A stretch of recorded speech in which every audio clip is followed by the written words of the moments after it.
يا عبد الهادي، شفت كيف خالد كيف صار؟ كان أخس منك.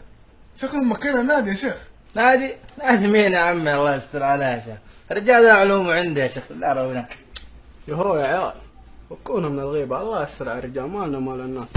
ولا تجسسوا ولا يغتب بعضكم بعضا، أيحب أحدكم أن يأكل لحم أخيه ميتا فكرهتموه،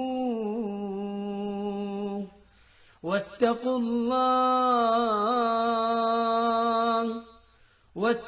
الله إن الله تواب رحيم. يا أيها الذين آمنوا توبوا إلى الله توبة نصوحا.